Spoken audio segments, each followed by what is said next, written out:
Sí, muy buenos días a todos. Buenos días a todos.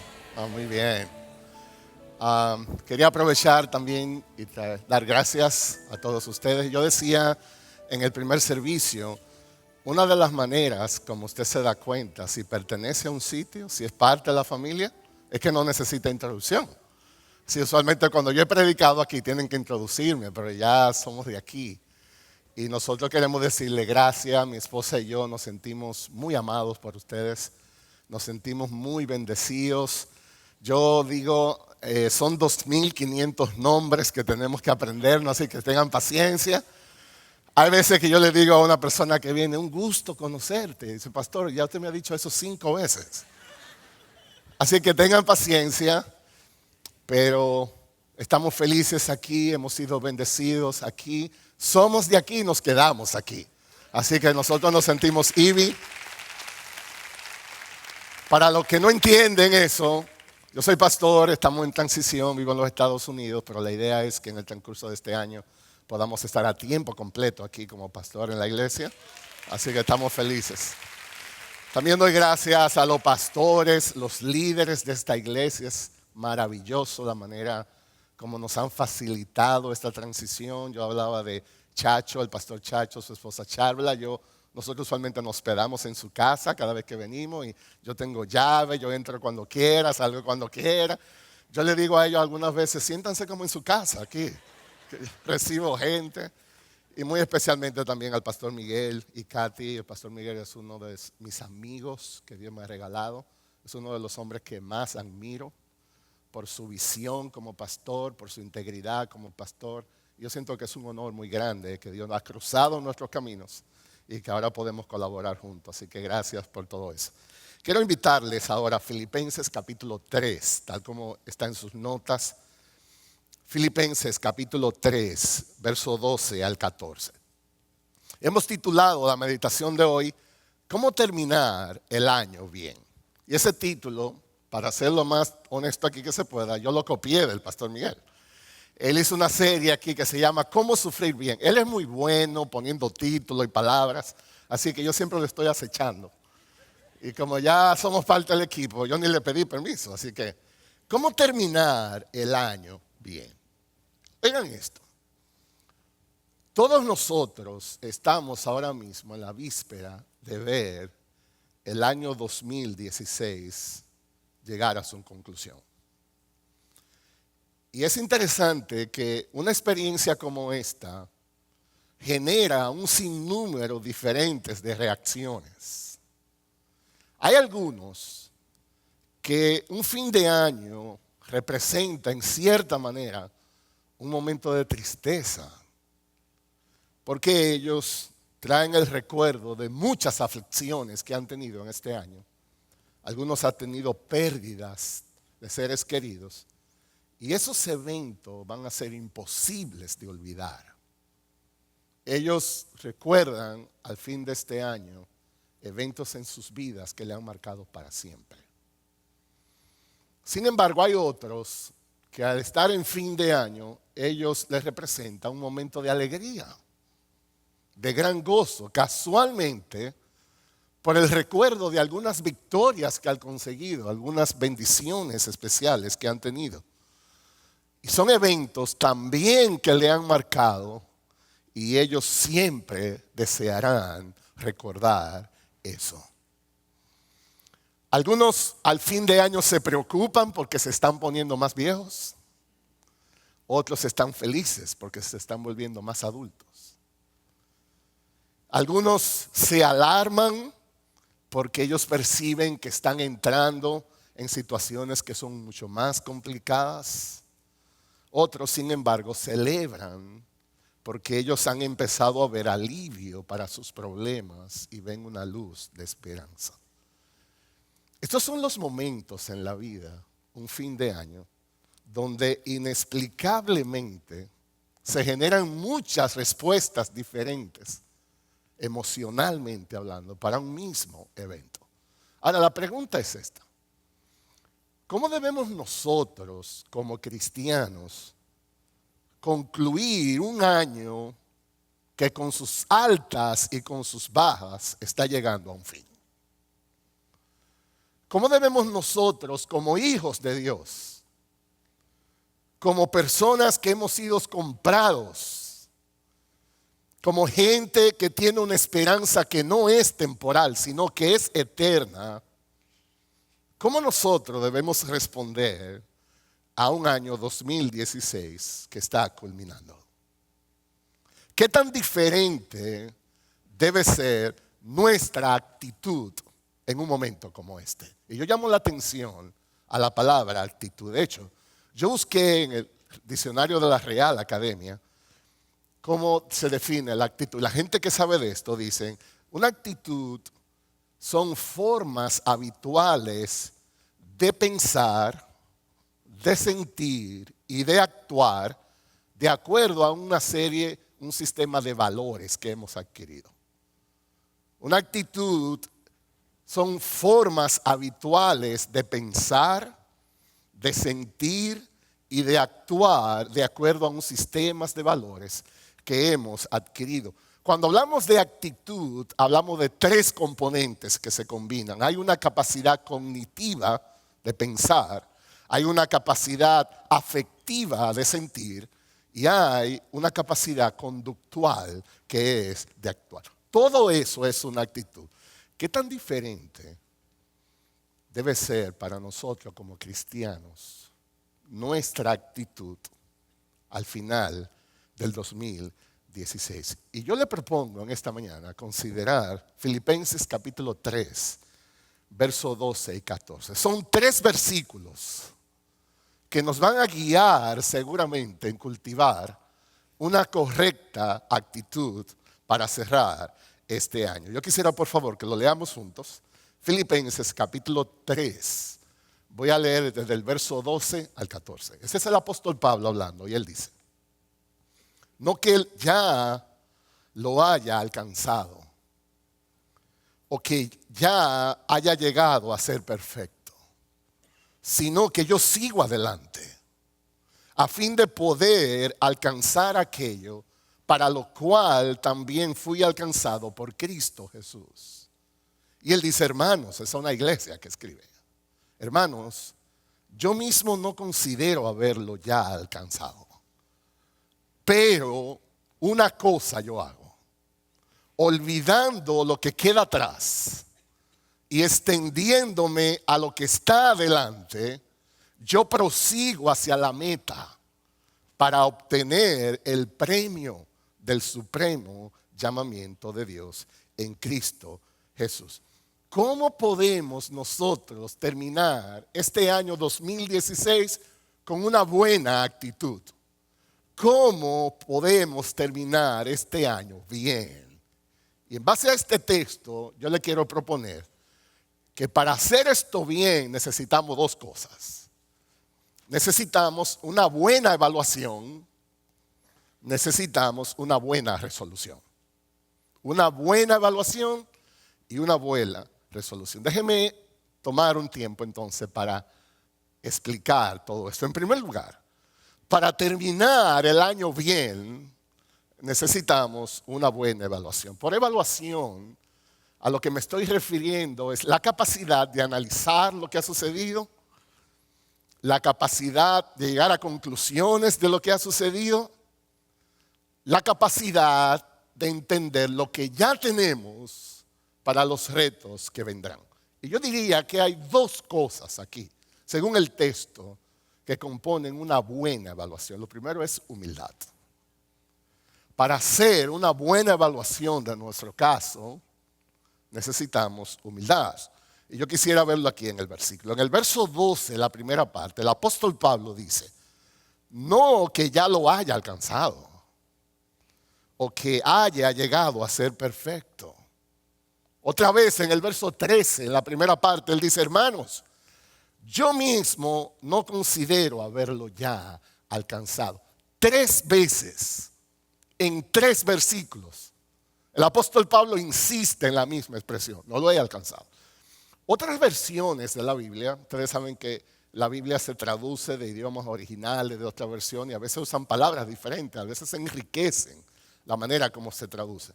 Otras versiones de la Biblia traducen esta misma expresión, no que ya sea perfecto, no que ya haya alcanzado la meta, etcétera, etcétera. El apóstol Pablo dice, no he llegado. La razón por la cual decimos eso es humildad, es en razón de quién está diciendo esto. Déjenme brevemente tratar de ponerle en contexto quién es el hombre que está hablando aquí. Está hablando el apóstol Pablo. Este hombre tuvo el privilegio de que él tuvo un encuentro cara a cara con el Señor, camino a Damasco. Los que conocen las Escrituras saben su historia en Hechos. Tuvo un encuentro personal con Jesús. El apóstol Pablo, quizás como ningún otro hombre, Dios le usó poderosamente en extender la predicación del Evangelio. Se cree que fue el hombre que más predicó en la región del Mediterráneo oriental. Este hombre es un apóstol. Bueno, hoy en día se ha relajado mucho ese término. Hay mucha gente que se llaman apóstoles, pero déjeme decirle, bíblicamente hablando, uno de los requerimientos para ser un apóstol es haber estado con Jesús. Si usted no tuvo con Jesús, usted puede llamarse como usted quiera, pero no un apóstol bíblicamente hablando. Este era un apóstol de verdad. Fue el último de ellos, pero Dios le usó poderosamente. El hombre que está hablando aquí, el apóstol Pablo, escribió posiblemente la mayoría de las cartas en el Nuevo Testamento. 13 cartas, incluyendo, según el pensar de los estudiosos de la Biblia, cartas de gran relevancia como Romanos, que nos ayuda a entender mucho esto. Este fue un hombre que sufrió por la extensión del reino. Nosotros estudiamos en nuestra iglesia, el pastor Miguel enseñó cómo sufrir bien, basada en 2 Corintios, y básicamente el apóstol Pablo, él revela una tesis de cómo su vida de sufrimiento fue para el Señor. Este hombre casi pierde la vida en un naufragio. Este hombre fue azotado por predicar el evangelio, cayó preso, encarcelado. Y él dice, yo no he llegado. Si eso es el apóstol Pablo, que él cree que no ha llegado, ¿qué usted cree de usted y de mí? Eso se llama humildad.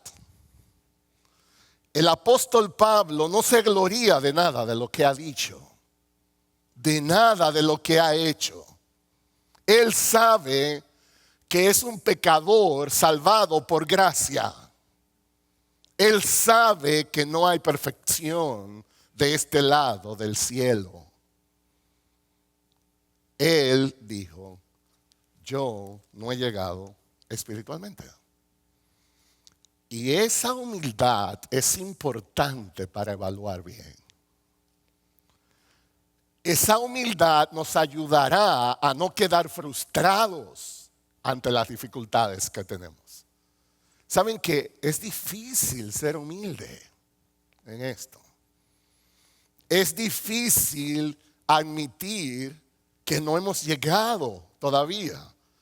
Es difícil admitir que nuestro matrimonio quizás sigue teniendo dificultades.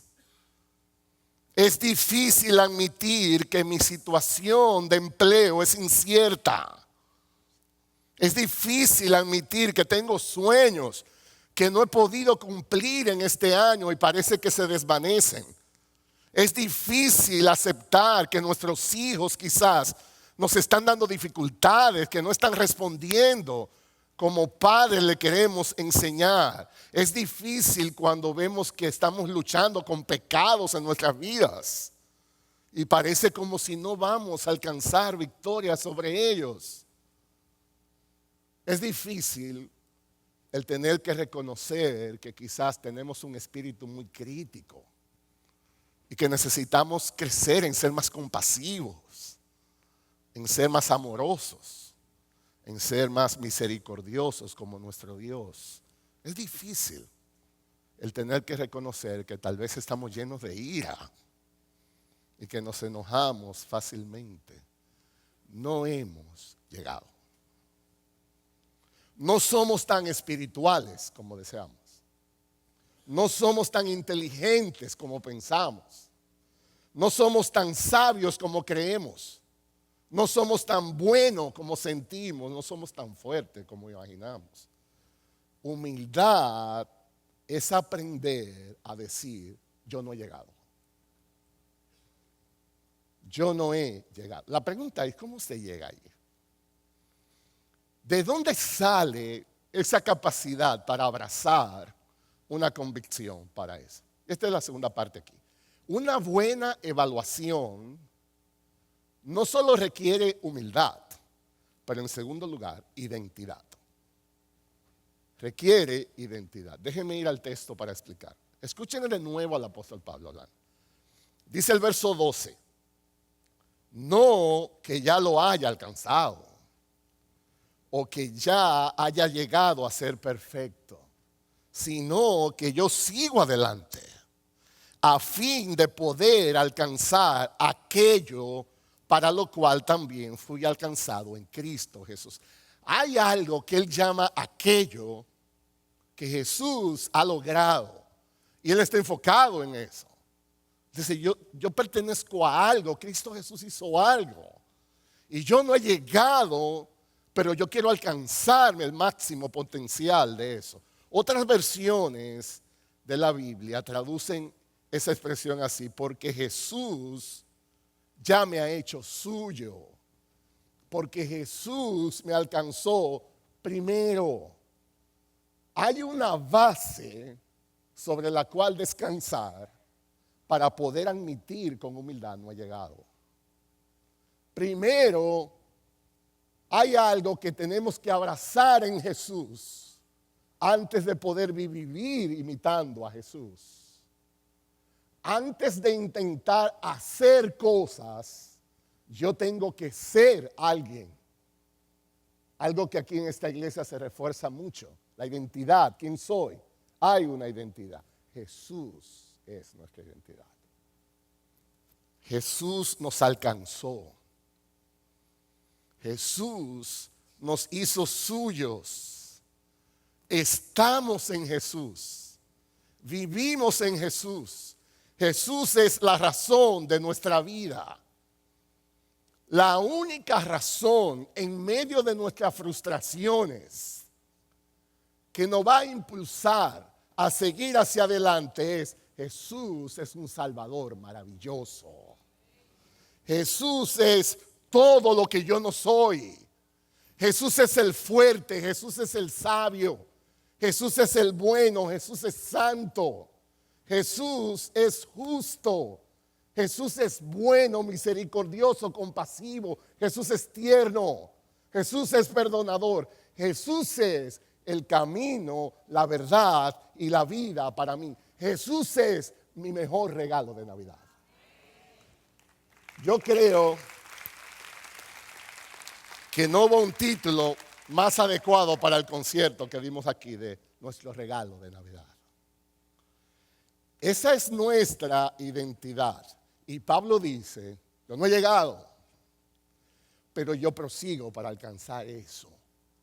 Aquello que Jesús me ha dado. El lenguaje es un lenguaje de adopción. Él dice, hemos sido comprados por Jesús.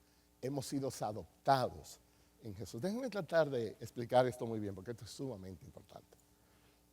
Nosotros conocemos un tipo de adopción. Nosotros vivimos todavía en los Estados Unidos. Vivimos 10 años en Minnesota. Y hay una cultura, no solamente de que estamos en contra del aborto, sino a favor de la vida. Y la manera de reforzar ese mensaje es este. Nosotros nos oponemos al aborto. Estamos a favor de la vida, adoptamos niños. Es una cultura de mucha adopción. Yo estuve en una iglesia donde el 55% de la familia adoptan niños. Y es muy común ver estos americanitos blanquitos y un morenito. Y son parte de la familia. Yo recuerdo una historia, la compartí en el servicio pasado, para tratar de entender este tipo de adopción que vivimos. Una familia de la iglesia que era muy cercana a mi esposa, a mí, en el círculo de nuestros amigos. Él es un médico muy prominente y tienen 3 hijos adolescentes, ellos adoptaron una niña de China. Entonces ellos estaban con las luchas de niños adolescentes, un niño más pequeño adoptado, y estaban luchando con eso. Un día nos llaman para reunirnos a cenar, lo cual era la costumbre al menos 2 veces al mes. Y ellos nos dicen, estos esposos, a mí y a mi esposa, queremos compartir algo con usted. Queremos ver qué opinan, queremos que oren por nosotros. Dicen, nosotros queremos adoptar otro niño. ¿Cómo ustedes lo ven? Y nosotros decimos, bueno, esta mujer, 3 hijos adolescentes, una pequeña, ¿cómo va a poder? O sea, esto no va a ser fácil, pero es un sacrificio, tienen la pasión. Dice, y después de hablar un tiempo, dice, no, pero no le hemos dicho todo. Resulta que la agencia en China que está gestionando la adopción acaba de confirmarnos que el niño que queremos adoptar tiene problemas en el cuerpo y posiblemente nunca va a poder caminar. Y ellos dijeron, lo queremos adoptar como quiera. Eso fue algo tan increíble que el gobierno en China no creyó. Ellos pensaban que se trataba de tráfico de niños. Ustedes saben que ahora eso es muy común, venden los órganos y eso. Y hubo que ir a la corte legal en China a demostrar que esta era una familia cristiana, que tenía los recursos y que honestamente quería hacer un gesto de amor con este niño. Eso involucraba rediseñar la casa donde vivían, las escaleras, había que trabajarlo, hacer los ajustes. Y ellos adoptaron al niño. Esa es la adopción que conocemos en la Biblia. Déjeme contrastar esa adopción con la adopción que se hacía en tiempos romanos. En tiempos de los romanos, las adopciones no eran así, no se adoptaban niños, porque era muy riesgoso. La adopción era básicamente una inversión. Ellos tenían que asegurar que valía la pena, ellos tenían que asegurar que rendía el propósito para lo cual era, ellos tenían que asegurar que el sacrificio que se hacía valía la pena. Uno de los casos más famosos en la historia se dio con el emperador César Augusto. Fue uno de los grandes emperadores romanos. Cuando llegó el tiempo de hacer la transición de mando, él entendió que ninguno de sus hijos tenía la capacidad, ni administrativa ni militar, para asumir una responsabilidad tan grande. ¿Saben lo que él hizo? Él adoptó a Tiberius. ¿Saben qué edad tenía Tiberius cuando fue adoptado? 45 años. Era un individuo probado, ya estaba en medio del trámite militar, tenía liderazgo militar, era una persona con mucha disciplina, sabía de estrategia, y el emperador dijo, ese me gusta, lo adopto. Y hubo que pagar un gran precio, mucho dinero, era básicamente un negocio. Dios a nosotros nos adoptó. No porque nosotros fuimos capaces de probarle algo a Dios. Dios nos adoptó a pesar de lo que representábamos. Dios nos amó por el puro afecto de su voluntad. ¿Saben qué valió esa adopción?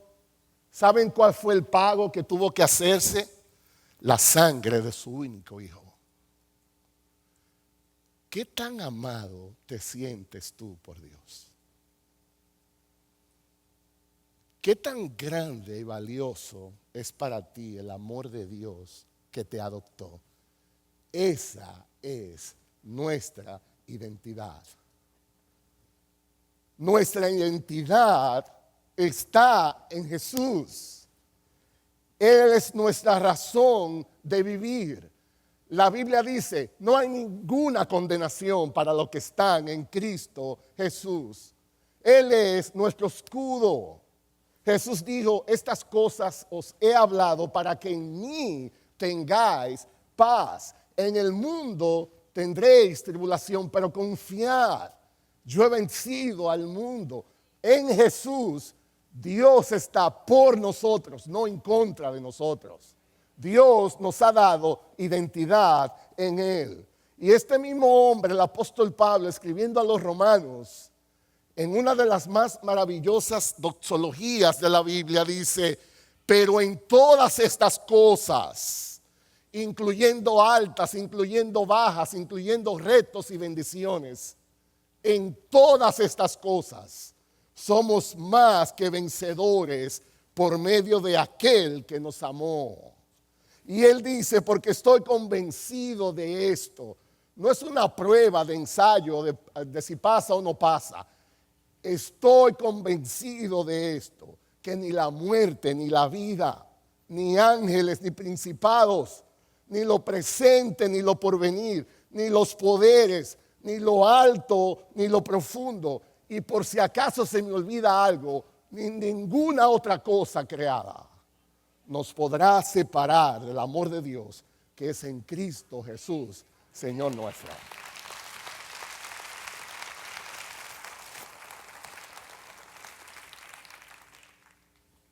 ¿Valoras tu identidad?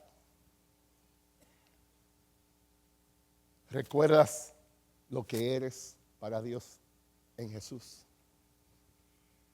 Dios en Jesús nos ha dado todas las cosas. Entonces, si vamos a cerrar el año bien, necesitamos una buena evaluación. Y una buena evaluación implica, primero, humildad. No he llegado. Hay muchas cosas todavía que hay que trabajar. Pero también tengo una identidad en Jesús. Yo he sido adoptado. Yo soy hijo de la fe. Dios en Jesús me ha dado promesas que se cumplirán. Y yo puedo seguir hacia adelante basado en lo que ya Dios ha hecho en mí por Jesús. Una buena evaluación. Ahora, en segundo lugar, no todo es eso. ¿Cómo terminar el año bien? Necesitamos también una buena resolución. Una buena resolución. Cuando hablamos de resolución es, si yo sé dónde estoy, ahora, ¿para dónde voy? Necesito ser bueno en eso. Yo quiero compartir con ustedes al menos 3 aspectos de esta resolución. Primero, enfoque. Necesitamos enfoque. Dice el apóstol Pablo aquí en Filipenses capítulo 3, dice el verso 13, hermanos, yo mismo no considero haberlo ya alcanzado, pero, aquí está el pero, yo no he llegado, pero una cosa yo hago. Él no dice 37 cosas yo hago. Él tiene un enfoque, una cosa. El apóstol nos enseña a que debemos tener enfoque en la manera como vivimos. Debemos de tener un enfoque en el llamamiento que Dios nos hace en Jesús. Y eso demanda toda nuestra atención. Eso demanda todo nuestro esfuerzo. Debemos vivir enfocados en perseguir ese llamado. Entonces, primero el enfoque. En segundo lugar, necesitamos la meta. Hay que entender bien cuál es la meta. Él habla aquí en el verso 12. Voy a leerlo otra vez y dice, no que ya lo haya alcanzado o que haya llegado a ser perfecto, sino yo sigo adelante. ¿A fin de qué? A fin de poder alcanzar aquello para lo cual también fui alcanzado en Cristo. Él tiene un blanco en su mente a donde va caminando. Dice el verso 14, un poco más explícito, dice, yo prosigo ¿hacia dónde? Hacia la meta. Yo, en la manera en que vivo, yo tengo una meta. Dios, cuando nos buscó y nos salvó, Dios definió un propósito para nuestra vida. El propósito de mi vida es descubrir el propósito de Jesús para mí. Jesús es nuestra porción. Jesús nos encontró. Jesús nos salvó. Jesús tiene un propósito por lo cual hizo todo esto. Hay una meta. Hermano, escucha esto. Nuestra vida tiene propósito por causa de Jesús. Y amigos, si tú estás aquí en esta mañana y aún no has entregado tu vida a Jesús, déjame decirte esto. Jesús y solamente Jesús puede darle propósito a tu vida. Porque nosotros fuimos creados con un alma que nunca muere. Y una buena meta no puede ser temporal. Una buena meta tiene que tener implicaciones eternas. Jesús puede cambiar tu vida. Jesús puede darle sentido a tu vida. No hay razón fuera de Jesús. Y ese Jesús está disponible. La Biblia dice, hoy es el día aceptable. Hoy es el día de salvación. ¿Quieres tú disfrutar de esa protección de Dios? ¿Quieres tú disfrutar de la bendición de haber sido adoptado en la familia de Dios? Acepta a Jesús en tu corazón. No necesitas nada especial, no tiene que temblar la tierra. Simplemente ahí donde estás, órale a Dios, Señor, dame eso. Necesito esa fe para creer. Necesito esa fe para rendirme. Darle propósito a mi vida hoy. Mi vida tiene propósito por causa de Jesús. Dios nos ha dado una visión. Dios nos ha llamado para vivir para su gloria. Hay un propósito que perseguir. Hemos sido llamados a vivir una vida diferente. Hemos sido llamados a vivir vidas santas que glorifiquen el nombre de Dios. Hemos sido llamados a vivir amándonos como una familia, perdonándonos como una familia. Hemos sido llamados a predicar el evangelio de Jesús. Me encanta, como dice la visión de nuestra iglesia, a todas las naciones predicar hasta que su gloria cubra la faz de la tierra. Y descubrir ese propósito es una labor de toda la vida aquí. Por eso hay que estar enfocado. Se trata de un trabajo arduo. Eso requiere concentración. Conlleva un crecimiento de nosotros como personas en la gracia de Dios. Es desarrollar el carácter de Cristo en nosotros. En la vida espiritual, ese enfoque, esa meta, hace toda la diferencia. Nuestra labor no es ir rápido. Nuestra labor es ir bien. Nuestra labor no es saber qué tan alto, qué tan bajito estamos. Nuestra labor es si vamos en la dirección correcta. Yo te pregunto, ¿dónde estás? ¿Dónde estás? ¿A dónde vas? ¿Cuál es el objetivo de tu vida? ¿Por qué te levantas cada mañana? ¿Dónde te ves hoy? Una buena resolución demanda que tengamos un buen enfoque. Una buena resolución demanda que tengamos una buena meta. Pero en tercer lugar, una buena evaluación también incluye una buena dinámica. Por dinámica es esto. Si tenemos un enfoque y una meta, entonces necesitamos un plan de acción. Y esa es la idea. El apóstol habla de dos cosas aquí en esta dinámica. Primero, él dice, necesitamos aprender a olvidar. Necesitamos aprender a olvidar. Dice el verso 13, lo voy a leer otra vez. Hermanos, yo mismo no considero haberlo ya alcanzado, pero una cosa yo hago. Primero, olvidando lo que queda atrás. Hay cosas hoy que necesitamos aprender a olvidar. Déjeme dar el contraste. Hay cosas que usted no debiera de olvidar. No se le olvide la fecha del aniversario de bodas. Si usted no quiere dormir esa noche afuera. La fecha importante de cumpleaños de su esposa. Una reunión importante con el jefe. Trate de que no se le olvide. Olvidar las llaves adentro del carro y cerrar la puerta. Eso es un lío. Una de las cosas que me pasaba a mí en mi familia, sobre todo cuando nuestros niños estaban más jóvenes en Estados Unidos. Ustedes saben que las vacaciones usualmente en los Estados Unidos es uno toma un carro y empieza a manejar. Eso es grandísimo. Y usualmente pasaba esto. Cuando íbamos por 80 millas ya de camino, venía ese pequeñito pensamiento a mi mente. Y yo le decía a mi esposa, mi amor, tú cerraste la puerta del frente. Eso ya tumbaba todas las vacaciones. Porque no estábamos seguros. si había que devolverse o no, etcétera, etcétera. Hay cosas que no debemos olvidar. Hay otras que Dios manda a que olvidemos. Hay cosas que Dios espera que aprendamos a olvidar. Dios nos manda que olvidemos nuestros temores.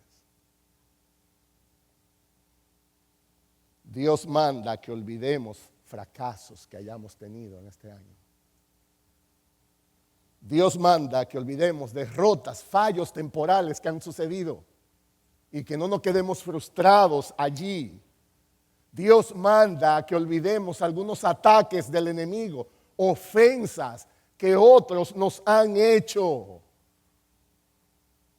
En el libro de nuestra vida no debemos quedarnos en el mismo capítulo. Hay que pasar la página. Hay que avanzar. Déjenme decirle, Dios en Jesús nos puede ayudar a cultivar una amnesia santa. Una amnesia santa. Debemos aprender a practicar el perdón. Este es un buen momento del año para revisar y aprender a practicar el perdón. Déjenme darle una historia. Ustedes saben que yo trabajo mucho en consejería, esa es mi especialidad. Y yo recuerdo un caso que me marcó como pastor y es, la verdad, una manera como Dios se ha mostrado en todo eso. Hay un caso que yo tuve en los Estados Unidos, quizá uno de los casos más difíciles que yo he tenido que manejar. Esta es una pareja joven, un niño, y uno de los miembros de la iglesia los tiene como vecinos. Ellos pelean mucho, no se entienden, hay muchísimo lío. Y la persona de la iglesia le dijo, busquen ayuda, vayan a un pastor. Ustedes no pueden vivir así. Bueno, y la persona llegaron. Y bueno, en la reunión, bueno, pastor, nosotros no podemos vivir así, eso de la mañana a la noche, y todo es un lío. Y bueno, y ellos están cansados, ellos están frustrados. El esposo dice, yo no sé ni lo que pasa aquí. Y un buen día el esposo dice, yo quiero que ella vaya sola a la sección hoy. Yo quiero que mi esposa hable con usted y lo que sea. Y empezamos a trabajar y esto fue lo que salió. Esta niña nació en un país de América Latina y nunca vio a su papá. Sus padres se divorciaron cuando ella apenas era un bebé. Nunca en su vida había visto a su papá. Un buen día, a los 11 o 12 años de edad, aparece su papá. Y ella por primera vez ve realmente a este hombre, que no lo conoce, pero es su papá. Y bueno, y el papá entonces empezó a visitarle cada año y se empezaron a hacer una relación de familia. Un día el padre le propone a su mamá que sería bueno llevarse a esa niña a los Estados Unidos, porque hay mayores oportunidades, puede hacer una carrera, puede hacer la ciudadanía, este hombre era ciudadano. Y bueno, en principio eso no se recibió bien, la niña no se sentía cómoda, no se estaba seguro, y después de un tiempo y oración, bueno, se reunió en la familia y pensamos que era lo ideal. A los 12 años, esta niña se va con su papá a los Estados Unidos y este hombre abusa sexualmente de su hija por 3 años. La niña se escapa de la casa, lo denuncia, no le hicieron caso a la denuncia, tuvo que volver a su casa. A los 19 años ella escapó y nunca más regresó a la casa. Se casó, ese matrimonio duró 6 meses, se divorció, se casó otra vez, tuvo un bebé con ese hombre, se divorciaron desde que el niño nació. Y este es su tercer matrimonio. Y llegan a esta consejería. Y todo esto sale a la consejería. Y entonces empezamos a trabajar. Empezamos a tratar, por la gracia de Dios, aceptaron a Jesús. Empezó su vida a ser transformada y llegó la parte más difícil del proceso. Había que hacer todo lo posible para ella perdonar a su papá. Y logramos encontrar al papá. Y en principio, obviamente, era muy difícil todo, pero su esposo, que finalmente se enteró que no sabía nada de la historia, este hombre amaba a esta mujer, y dijo, yo quiero apoyarte, yo quiero hacerlo, vamos a hacerlo, es necesario. Porque si no hay ese perdón, no va a haber sanación. Y esta muchacha en Jesús fue capaz de volver a ver a este hombre y decirle, por el poder de Jesús, yo te perdono. Y ese fue el cambio más grande que yo he visto en una persona en mi vida. hasta físicamente su rostro cambió. Todo ese dolor salió, toda esa herida salió. Y es impresionante la familia que ellos son hoy. Dios pudo restaurarla. Escucha esto. Si tú acumulas amargura en tu corazón, eso es como beberse un veneno creyendo que el que se va a morir es el otro. Si yo me bebo un veneno, ¿quién es que se va a morir? Eso es justamente lo que hace la amargura en el corazón.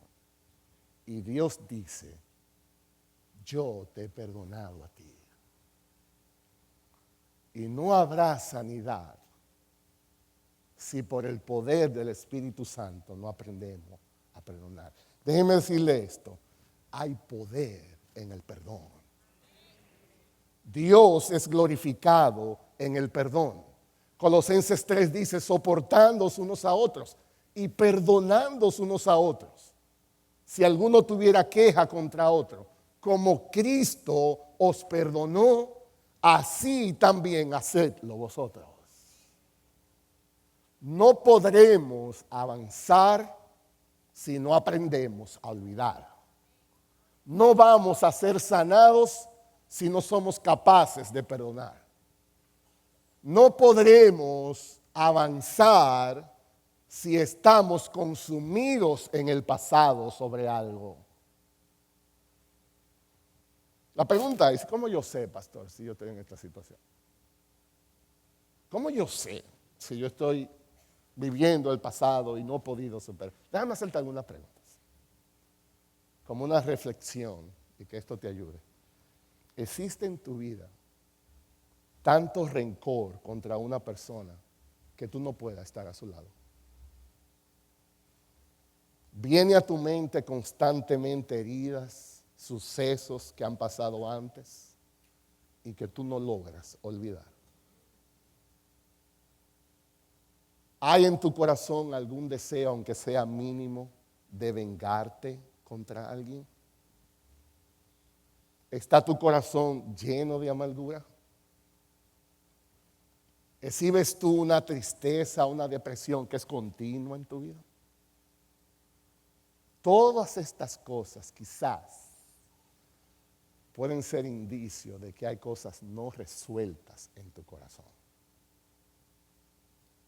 Una buena resolución es aprender a dejar cosas atrás, olvidando lo que queda atrás. No solamente eso, hay más. Hay también que avanzar. No solamente olvidar y quedarte ahí. Hay que avanzar. Miren cómo lo dice el apóstol. Otra vez aquí en el verso 13. Hermanos, yo mismo no considero haberlo ya alcanzado. Pero una cosa yo hago, olvidando lo que queda atrás, y luego dice, y extendiéndome hacia lo que está delante. Extendiéndome. Necesitamos avanzar. Hay un enfoque, hay una meta, el tiempo va pasando, necesitamos avanzar. Esta debe ser la actitud de todo hijo de Dios. Nosotros por gracia debemos aprender a decir, Señor, yo estoy dispuesto a ir donde sea que tú mandes. Yo estoy listo para abrazar tu voluntad. No importa cuál sea la dirección, líbrame de decirte que no a algo que tú estás demandando de mi vida. Debemos aprender a orar, Señor, guíame a donde quiera que tú vayas. Debemos aprender a avanzar. Somos amados de Dios. Hemos sido comprados por su sangre. Somos redimidos. Dios nos ha perdonado. ¿Cómo terminar un año bien?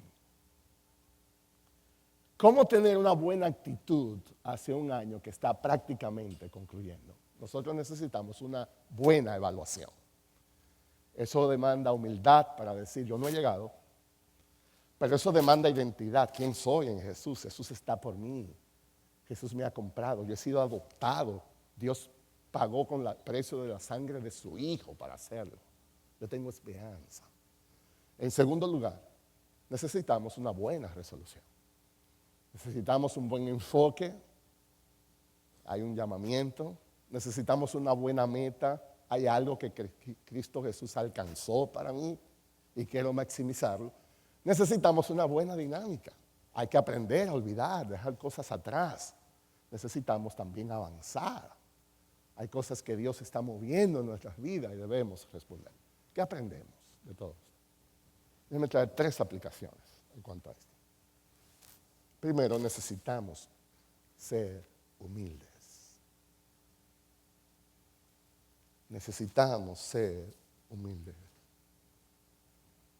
Sin frustración, sin quejas, necesitamos aprender a decir, yo no he llegado. Yo no he llegado. Yo voy a cultivar una actitud de aceptar que no he llegado. Debo seguir caminando. Debo seguir aprendiendo de mi Dios. Debo seguir creciendo en este llamado. Debo seguirle, imitarle, conocerle más, rendir mi vida a Él. Debo ser humilde con mi Dios. El Salmo 138:6 dice, porque el Señor es excelso, que atiende al humilde. Pero en cambio, al altivo, al orgulloso, Dios mira de lejos. Entonces debo con humildad decir, lo sé, hay áreas que tengo que crecer. Hay cosas que no están al nivel que deberían estar, hay cosas que no controlo que han sucedido, humildad. No he llegado, pero en segundo lugar, debemos ser agradecidos. Debemos ser agradecidos. Yo debo tener una actitud de ver más a Dios en mi vida. Ver más a Dios. Dice Primera de Tesalonicenses 5, estad siempre gozosos. Orad sin cesar. Dad gracias a Dios, no en algunas cosas. Dad gracias a Dios en todo, porque esta es la voluntad de Dios para vosotros en Cristo Jesús. Nosotros debemos de aprender a decir cuando nos pregunten cómo te fue, mejor de lo que merezco. Dios me ha dado más de lo que yo merezco. Debo aprender a ver las dificultades con un grado de humildad, a ver los logros con un balance, ver más a Dios. Y finalmente debemos también ser más dependientes de Dios, dependientes de Él. Necesitamos aprender a orar más a Dios. Estos son buenos momentos para orar. El salmista en el Salmo 90, verso 12, oraba así: Señor, enséñanos a contar de tal modo nuestros días que traigamos al corazón sabiduría. Hay una aritmética que aprendemos en la escuela donde nos enseñan a contar cosas, números. Esta es una aritmética espiritual. Señor, enséñanos a contar bien. Enséñanos a contar los días al final de un año, de tal manera que yo crezca en sabiduría. Y el principio de la sabiduría es el temor de Dios. Enséñame a hacer un repaso. Enséñame a contar las cosas, que al final yo pueda crecer en temor tuyo. El 31 de diciembre, si Dios nos da en su gracia el llegar allá, cuando el reloj esté contando quizás los últimos minutos de un año que ya termina, cuando esté el bullicio, la algarabía de la gente, justo en ese instante acuérdate de Dios.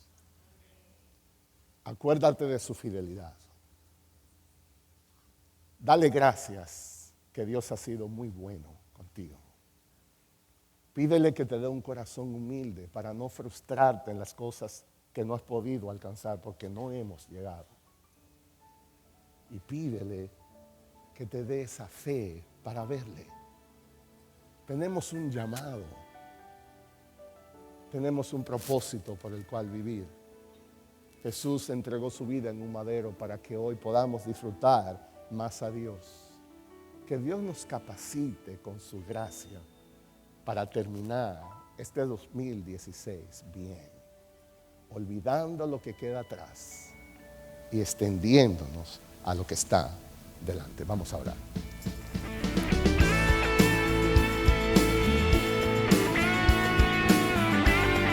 Esta es una producción que llega hasta ustedes gracias a los aportes de individuos y empresas comprometidos con la defensa de la fe. Para más información, preguntas y comentarios, visite nuestra página de internet www.integridadysabiduría.org. En esta página encontrará información sobre la producción de este y otros recursos que ponemos a su disposición, como también las formas en las que usted puede contribuir con la producción de programas como estos. Les invitamos nuevamente a visitar nuestra página de internet www.integridadysabiduría.org. Será hasta la próxima, cuando nos reencontremos en su palabra.